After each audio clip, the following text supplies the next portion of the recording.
pessoal, sejam todos muito bem-vindos ao nosso curso de Física.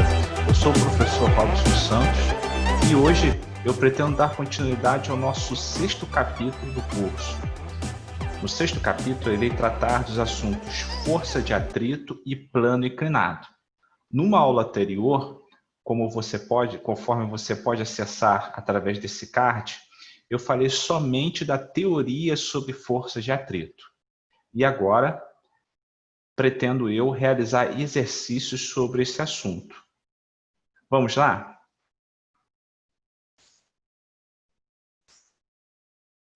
O nosso primeiro exercício apresenta um corpo de massa 5 kg que é puxado horizontalmente sobre uma mesa por uma força de 15 newtons, conforme está apresentado aí na figura.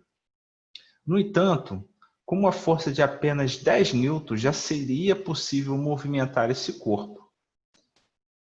A questão pede para que você considere como a aceleração da gravidade, abreviada pela letra G, seja de 10 metros por segundo ao quadrado. Na letra A, pede-se o seguinte, para que você determine o valor máximo do coeficiente de atrito estático entre o corpo e a mesa. E na letra B, pede para que você considere o coeficiente de atrito dinâmico de 0,3.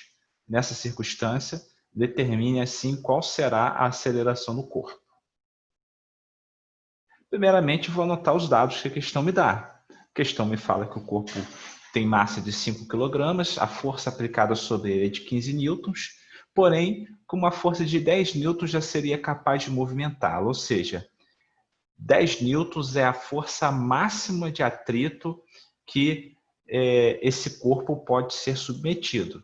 Lembrando que o atrito ele pode atuar em duas circunstâncias. Existe o chamado atrito estático e o atrito dinâmico. A força de atrito estática ela é variável e ela atinge um pico. A partir do momento que a força que se aplica sobre o corpo ultrapassa esse pico de força de atrito estático, o corpo passa a se movimentar, ou seja, variar a sua velocidade no tempo.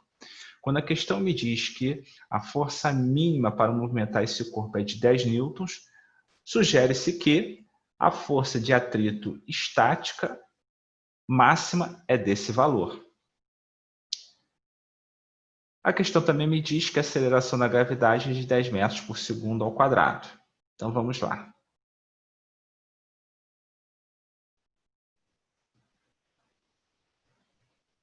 O valor máximo do coeficiente de atrito estático nós podemos encontrar através dessa relação. Força de atrito estático é igual ao coeficiente de atrito estático vezes a força normal. Como o piso está na horizontal, podemos concluir que a força de reação normal sobre o corpo é igual ao valor da força peso. Consequentemente, a força normal vai ser a massa vezes a aceleração da gravidade. 5 vezes 10, que vai dar 50 newtons.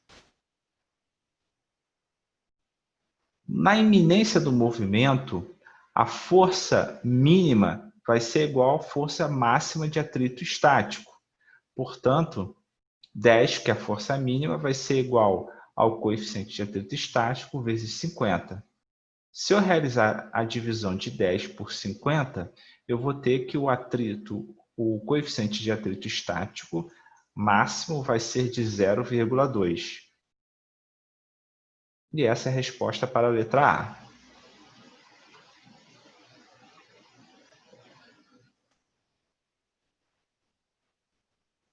Vou lançar esse dado, vou guardar esse dado e vou lançar mão de outros para ter a resposta da letra B.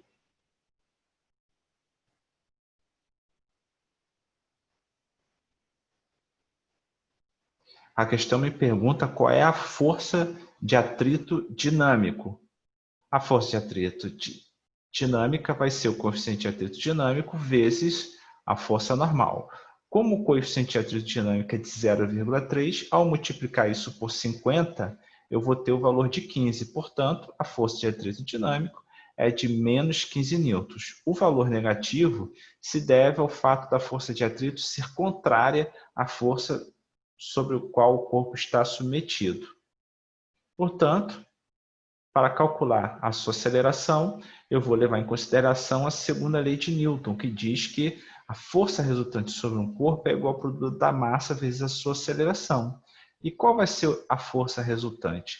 A força resultante, ela se dá pelo somatório das forças que estão atuando no corpo. Como a força aplicada é de 15 newtons e a força de atrito dinâmica também é de 15 newtons, mas no sentido contrário, ao somar essas forças eu vou ter que a força resultante será zero. Se a força resultante é zero, consequentemente, a aceleração do corpo também vai ser zero. Ou seja, o corpo irá se movimentar com velocidade constante. No exercício 2, pessoal, temos uma questão do Enem de 2013, em que é dito que uma pessoa necessita da força de atrito em seus pés para deslocar-se sobre uma superfície. Logo, uma pessoa que sobe uma rampa em linha reta será auxiliada pela força de atrito exercida pelo chão sobre seus pés. Em relação ao movimento dessa pessoa, quais são a direção e o sentido da força de atrito mencionada no texto? Vamos lá, pessoal. Olha essa imagem que eu pretendo apresentar para vocês.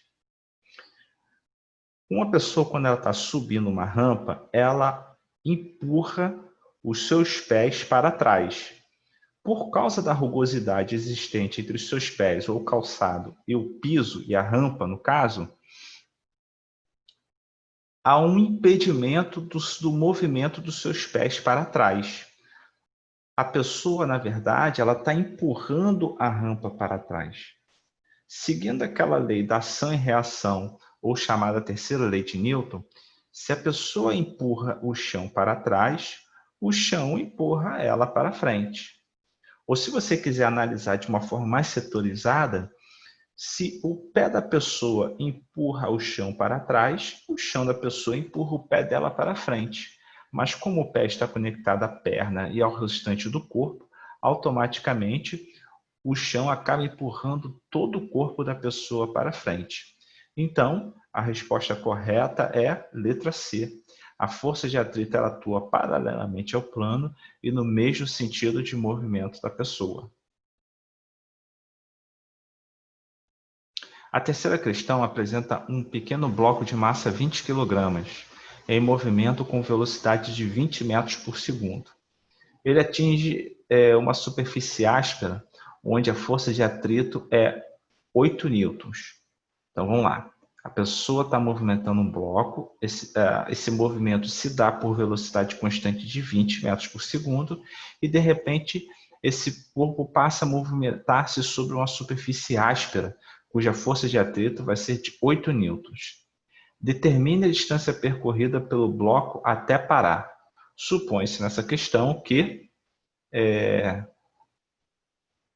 a partir do momento que esse bloco atinge a superfície áspera, essa pessoa para de empurrar o corpo e ele se movimenta por inércia. Então vamos lá.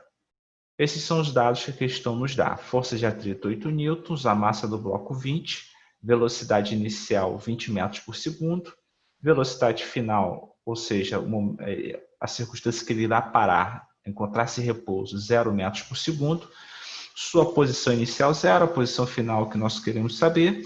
Não se sabe o intervalo de tempo e nem se sabe qual é a aceleração, mas sabe-se que ela é constante, visto que a força de atrito é constante.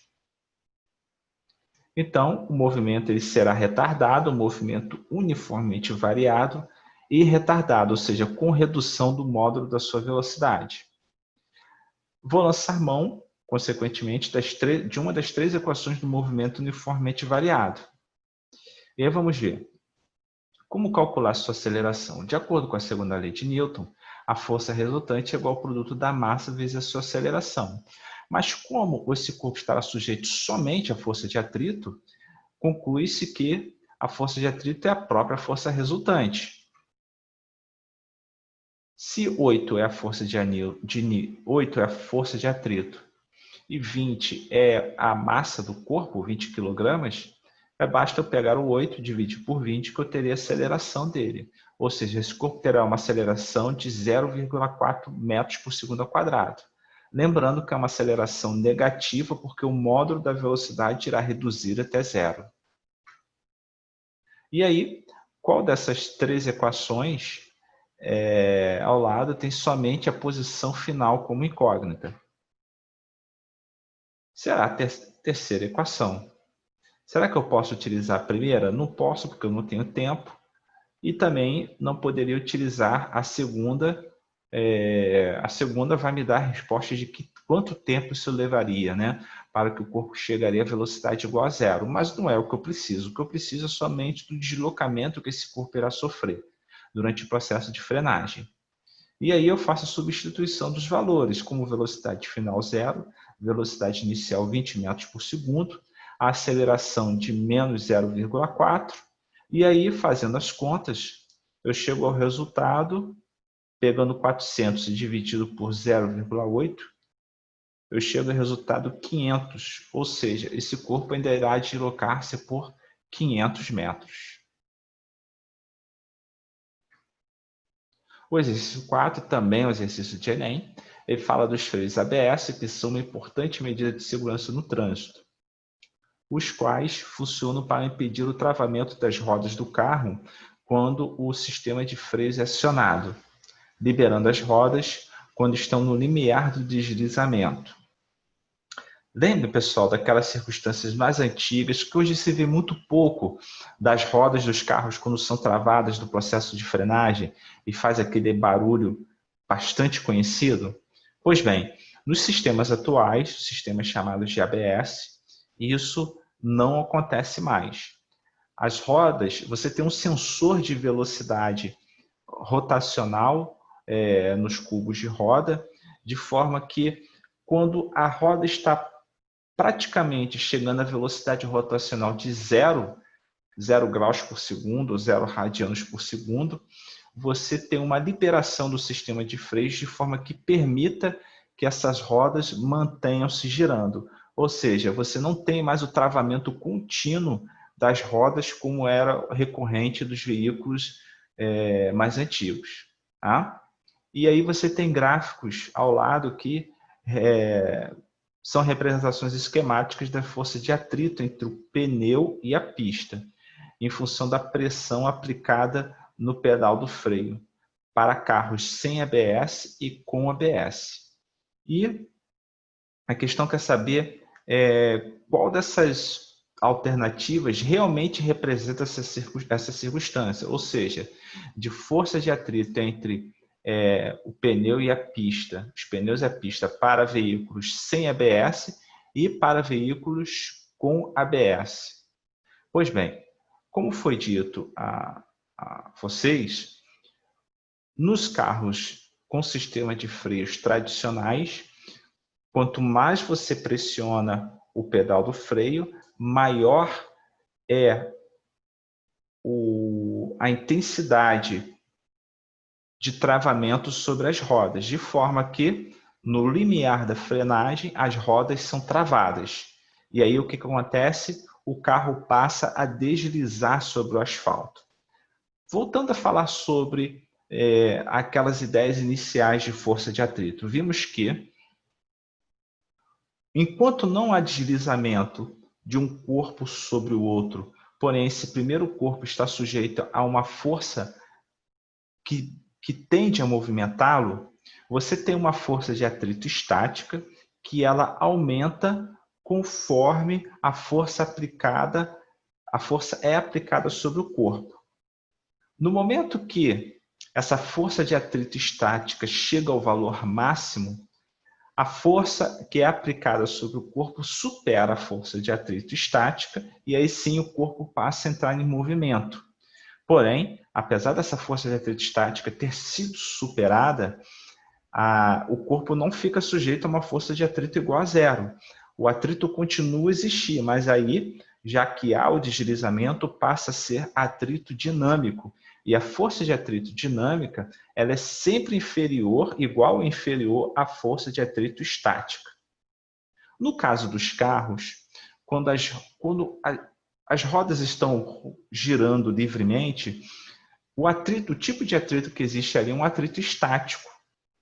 Apesar do carro estar em movimento, não há deslizamento entre os pneus e o piso. Então, se não há deslizamento entre pneus e piso, o que há ali é um atrito estático. Agora, a partir do momento que as rodas são travadas, já há o deslizamento entre o pneu e o asfalto.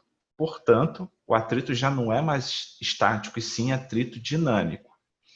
O que acontece é que, nos carros que não são dotados do sistema ABS, quando você pisa na sua máxima intensidade no pedal dos freios, as rodas são travadas e de atrito estático você passa a ter atrito dinâmico, diferentemente dos carros dotados de sistema ABS, em que o atrito estático ele sempre é mantido. E aí, esse atrito, essa força de atrito estática, ela chega ao seu limiar, e aí, quando as rodas estão para serem travadas, o sistema de freios libera para que a roda continue sempre em movimento, ou seja, o atrito estático ele diminui de valor para que não se atinja, não se ultrapasse a força de atrito máxima. Então, o que você verá no sistema de freios ABS é uma força de atrito entre pneus e asfalto que varia constantemente. O atrito ele vai aumentando, aumentando, aumentando. Quando chega ao seu valor máximo, ele decresce subitamente. E aí ele aumenta de novo, aumenta de novo, aumenta de novo e decresce subitamente. O gráfico que apresenta isso, os possíveis gráficos que apresentam isso estão nas letras A e na letra D. Então já sabemos que o sistema de freios ABS estão representados ou pela letra A ou pela letra D. E no caso dos sistemas de freios tradicionais, o que acontece? O que acontece é termos um gráfico semelhante ao que eu já mostrei para vocês antes. Vamos ver? Ah, perdão, vai estar na aula na aula de teoria. Na verdade, o gráfico que representa a força de atrito, entre o pneu e o asfalto é igual àquele gráfico de força de atrito tradicional, aquele gráfico tradicional que mostra a força de atrito estática atingindo o valor máximo e, de repente, vindo o atrito dinâmico. E onde que nós teremos isso? Nós teremos aqui na letra A. Então, a resposta só pode ser que letra A. Veja, aqui eu tenho uma força de atrito estática que vai aumentando, aumentando, aumentando. Quando o pneu trava, o atrito passa a ser atrito dinâmico. E o atrito dinâmico é sempre inferior ao atrito estático. Ok, pessoal? Então é isso. Eu espero que eu tenha contribuído para o seu aprendizado. Desejo a você toda a sorte e, como sempre, bons estudos. Até a próxima!